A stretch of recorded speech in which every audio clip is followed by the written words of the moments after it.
తెలుస్తలేదు sir, please కలుద్దాం sir. లేదు సార్, ప్లీజ్ సార్. ఏముంది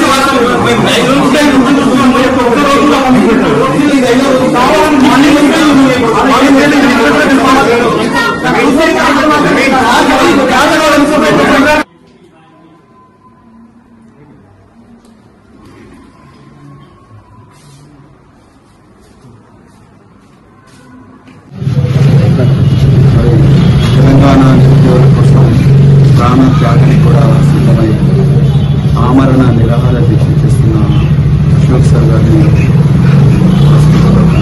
వచ్చాను. వారి ఆరోగ్యం దురదృష్టవశాత్తు రోజు రోజుకు క్షీణిస్తూ ఉన్నది.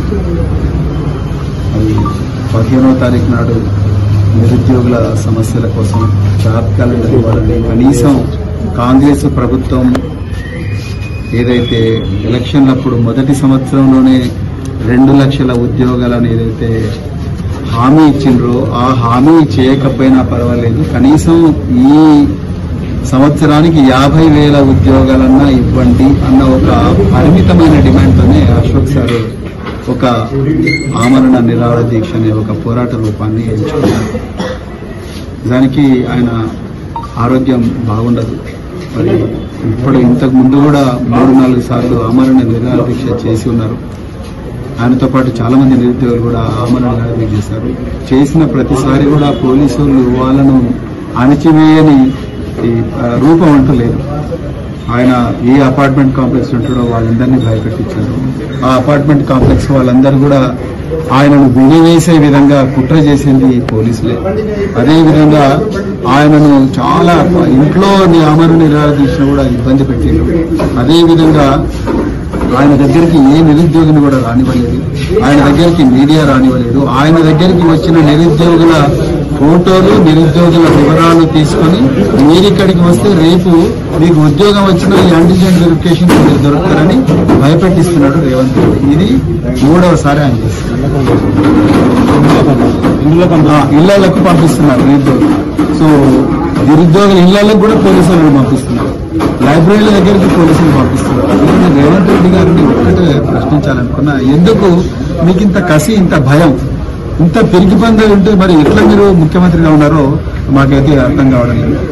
ఇలా ఒక మనిషి తన జీవితాన్ని వదులుకొని ప్రాణ త్యాగానికి కూడా సిద్ధమై 35 లక్షల మంది నిరుద్యోగులకు న్యాయం జరగాలని పోరాడుతున్నాడు. ఆయన మీ ఫామ్ హౌస్లు అడగలేదు, లేకపోతే మీ దొంగతనంగా సంపాదించిన భూములు అడుగుతలేరు, లేకపోతే మీ కుటుంబ సభ్యుల మీద మీరు పెట్టుకుంటున్న కంపెనీలలో వాటా అడగడం లేదు, మీ ఫైనాన్స్ డిపార్ట్మెంట్కి వచ్చి 20% కమిషన్లు అడగడం లేదు. ఆయన అడుగుతున్నదంతా కేవలం నిరుద్యోగులకు కనీసం 50,000 ఉద్యోగాలు ఇవ్వండి.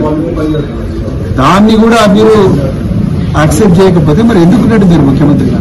కనీసం ఇంతవరకు ఒక మినిస్టర్ రాలేదు, ఒక ఎమ్మెల్యే రాలేదు, ఒక ఎమ్మెల్సీ రాలేదు. అతను వచ్చి మీ డిమాండ్లు ఏంటి అని అడిగే పరిస్థితి కూడా ఈ రోజు లేదు. నిరుద్యోగ సమస్య మీద ఏమంటారు రౌండ్ టేబుల్ పెడదామని పర్మిషన్ తీసుకున్న తర్వాత కూడా సుందరయ్య విజ్ఞాన కేంద్రంలో వచ్చి వాళ్ళందరినీ అరెస్ట్ చేస్తారు. చిక్కడపల్లి సెంటర్ దగ్గరకు పోయి చదువుకుందామని పోతే కూడా అరెస్ట్ చేస్తారు. మరి ఏం చేయాలి ఇప్పుడు నిరుద్యోగం? కొన్ని టీజీపీఎస్సీ ఆఫీస్ దగ్గరికి పోయి వాళ్ళ బాధలు చెప్పుకుందామంటే ఆ గేట్ల దగ్గర 100 మంది పోలీసులు పెట్టారు. హైకోర్టుకు పోయి మరి హైకోర్టులో వాళ్ళ బాధలను కూడా విన్నవించుకుంటే హైకోర్టు ఇచ్చిన తీర్పును అమలు చేయండి అంటే మళ్ళీ అప్పీల్కి పోతున్నారు. ఇప్పుడు మరి అశోక్ సార్ గాని ఇలాంటి పోరాట యోధులు ఏం చేయాలి మీరు చెప్పండి రేవంత్ రెడ్డి గారు. ఇలా ఆయన ప్రాణాలకు ప్రమాదం అయ్యే పరిస్థితి వచ్చింది. మేమిద్దరం నిజంగా కూడా నేను వచ్చింది ఇప్పటికైనా మరి ఆలోచించింది ఆరోగ్యం ముఖ్యము, తర్వాత ఆరోగ్యం బాగుంటే తర్వాత రాష్ట్ర వ్యాప్తంగా తిరుగుదాము, రాష్ట్ర వ్యాప్తంగా నిరుద్యోగ చైతన్యవంతం చేద్దామంటే ఆయన వినడం లేదు. నాకు 50,000 నిరుద్యోగులకు 50,000 ఉద్యోగాల ప్రకటన చేయాల్సిందే ప్రభుత్వం. నేను 2 లక్షలు అడుగుతలేను కదా, నేను 50,000 అడుగుతున్నా కదా. 50,000 ఉద్యోగాలు ప్రకటన చేయమని అంటున్నాడు. దానికి కూడా ఎందుకు గవర్నమెంట్ ఎంతమంది అవుతున్నది? ఇప్పటి వరకు మీరు ఇచ్చింది కేవలం 5,089 ఉద్యోగాలు ఇచ్చింది. మీరు ప్రామిస్ చేసింది 2 లక్షలు.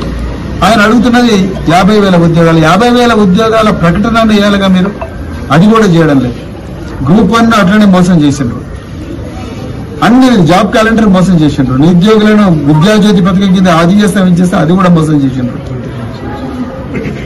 20 నెలల నుంచి మోసం మోసం మోసం. ఒక్క రోజైనా పిలిచి మాట్లాడిందా ముఖ్యమంత్రి? మాట్లాడలేదు. పోనీ మీ ఏమంటారు అభ్యర్థులందరూ మరి మీ ఛాంబర్ దాకా వస్తాం మీ ఇంటి దాకా వస్తామంటే వాళ్ళని అరెస్ట్ చేసిండ్రు. గురుకుల బ్యాక్లాగ్ల విషయంలో అట్లా అన్యాయం చేసిండ్రు. 29 జీవో, అదే ఘోరమైన జీవో 29 జీవో సుప్రీంకోర్టు దాకా పోతే కూడా సుప్రీంకోర్టులో కూడా కోట్ల రూపాయలు ఖర్చు, లాయర్లకు కోట్ల రూపాయలు ఖర్చు పెట్టి అక్కడ కూడా అది బెంచ్ మీదకి రాకుండా చేసిండ్రు. మరి ఎక్కడ వాళ్ళు నిరుద్యోగులు? జీవో 55 అయితే అన్ని వర్గాలకు న్యాయం జరుగుతాయని అనుకుంటే మీరు తీసుకొచ్చి జీవో 29 పెట్టి అక్కడ ఓపెన్ కాంపిటీషన్ లో ఎస్సీ ఎస్టీ బీసీ మైనారిటీ ఉండకూడదని తీసుకొచ్చిండ్రు. జనరల్ ర్యాంకింగ్ లిస్ట్ లో ఫస్ట్ ప్రిలిమినరీ తర్వాత మెయిన్స్ లో నెంబర్లకు పక్కనే వాళ్ళ పేర్లు కూడా రాయండి, అభ్యర్థుల పేర్లు రాయంటే అది కూడా మీరు చేయడం లేదు. ఎందుకింత సీక్రసీ? ఎందుకింత దోబుచ్చులాట ఆడుతున్నారు? ఎందుకింత మేము గూడు కూడా నడిపిస్తా ఉన్నారు? తర్వాత మీరు 563 అభ్యర్థులు తల్లిదండ్రులను ప్రమోట్ చేసి 36 మందిని మీ ఎంపీ చామల కిరణ్ కుమార్ రెడ్డి వెనుక నుంచి ప్రమోట్ చేసి తీసుకొచ్చి సోమాజి కూడా కబ్లో పెట్టిండ్రు. మేము సక్సెస్ఫుల్ అయిన అభ్యర్థులకు వ్యతిరేకమా అనేది కాదు ఇక్కడ సమస్య. ఎవరైతే 21,000 మంది మెయిన్స్ రాసిండ్రో అదేవిధంగా 3 లక్షల మంది ఫిలిమ్స్ రాసిండ్రో వాళ్ళకు కొన్ని బాధలు ఉన్నాయి, వాళ్ళకు కొన్ని అనుమానాలు ఉన్నాయి, అవి చాలా బలంగా ఉన్నాయి. వాటిని హైకోర్టు గౌరవ హైకోర్టు వాటిని నిర్ధారించింది కదా. అది అయిన తర్వాత అన్ని బొట్టికాయలు వేసిన తర్వాత కూడా మాట్లాడకపోతే ఎట్లా? ఇవాళ చివరికి ఒక మేధావి ప్రాణాలకు వచ్చింది ఈ మొండితనం వల్ల. ఇవాళ అశోక్ సార్కు ఏం జరిగినా కూడా రేవంత్ రెడ్డి మీరే బాధ్యత వహించాలి. ఇవాళ ఎక్కడ హాస్పిటల్ లేవని ఐసీయూ లేని ఈ వనస్థలిపురం వేరే హాస్పిటల్కి తీసుకొస్తారా అంటే మాకు తెలియదా? మీరు ఎందుకు తీసుకొచ్చిన ఇక్కడికి? ఒక చిన్న రూమ్ లో పడేసిన మీరు అందులో చుట్టుపక్కల అందరూ పేషెంట్లు ఉన్నారు. ఒక మేధావిని 15 సంవత్సరాల నుంచి నిరుద్యోగుల కోసం పోరాటం చేస్తున్న ఒక వ్యక్తిని, ఒక బహుజన వర్గాలకు చెందిన వ్యక్తిని మీరు ట్రీట్ చేసే విధానం ఇదేనా? ఒక ఐసీయూను హాస్పిటల్లో పెట్టొచ్చు కదా, ఒక గాంధీలో పెట్టొచ్చు, లేకపోతే నిమ్స్ లో పెట్టొచ్చు కదా.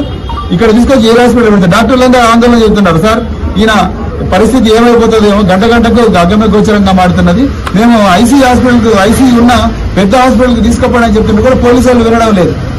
నిరుద్యోగులు వచ్చి ఆయన కలిసి చూస్తామంటున్నారు. ఎందుకు అలా చేస్తారు పోలీసులు? అంటే ఆయనకి ఏమైనా కానీ చచ్చిన మంచిదే. ఇక మేమైతే ఇది మాదే నడవాలన్న పంతమా రేవంత్ రెడ్డి? నీకు నైట్ నుంచి వెయిట్ చేస్తున్నారు నిరుద్యోగులు. ఒకసారి చూపిస్తే ఏమైతాయమ్మా? నేను మళ్ళీ రిపీట్ చేస్తున్నా, ఈ ప్రభుత్వం నిరుద్యోగ వ్యతిరేక ప్రభుత్వం. నిరుద్యోగుల వల్లనే ఇవాళ కాంగ్రెస్ పార్టీ అధికారంలోకి వచ్చింది. ఆ రోజు వీళ్ళందరికీ బస్సులు పెట్టి వీళ్ళందరూ బస్సులలో గ్రామాన తిరిగి మరి ఆ రోజు వాళ్లకు జరిగిన ఏదైతే సోకాల్డ్ అన్యాయం గురించి చెప్పి రేవంత్ రెడ్డిని వేదో చేస్తావు అని చెప్పి వీళ్ళను నమ్మిస్తే ఆ రోజు వాళ్ళందరూ పోయి మీకోసం ఓట్లు వేయించారు. ఇవాళ వాళ్ళ గొంతు నొక్కుతున్నారు రేవంత్ రెడ్డి కాంగ్రెస్ వాళ్ళు. మీకు గ్రామాన మీరు వస్తారు, ఏ ముఖం పెట్టుకుని ఇలా గ్రామీణ ప్రాంతాలకు వస్తారో స్థానిక సంస్థలుగా మేము చూస్తాం. ఏ ముఖం పెట్టుకుని మీరు జూబ్లీస్ లో ఇంటింటికి తిరుగుతారో ఇప్పుడు ఈ నిరుద్యోగులందరూ చూపించబోతున్నారు వాళ్ళ సత్తా ఏంటో. ఏ మాత్రం సిగ్గు శరం ఉన్నా ఈ రోజు సాయంత్రం కల్లా మీరు ఆ 50,000 ఉద్యోగాల ప్రకటన చేయండి. మీ గ్రూప్ ఆఫ్ ఎమ్మెల్యేస్ ను ఈ హాస్పిటల్ పంపించండి. అదేవిధంగా అశోక్ సార్ ను అర్జెంట్ గా హయ్యర్ సెంటర్ కు షిఫ్ట్ చేయండి. ఆయన ప్రాణాలు అంత ఆరోగ్యంగా లేడతను. గంటకు మారుతుంది ఆయన పరిస్థితి.